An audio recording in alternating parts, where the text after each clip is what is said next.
The reason I'm bringing this up is this is a deck that overlooks the backyard, but this was put on top of the garage. So my question always is, do you have issues where you have to take the deck boarding off to redo the membrane below it, or how is this constructed?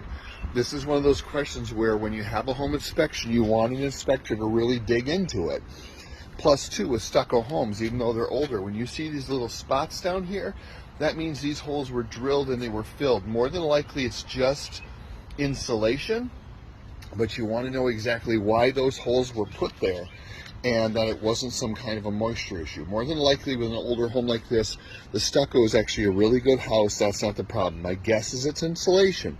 But again, before you buy a house, these are the kind of things you really want to ask an inspector about, so you don't end up footing the bill for it.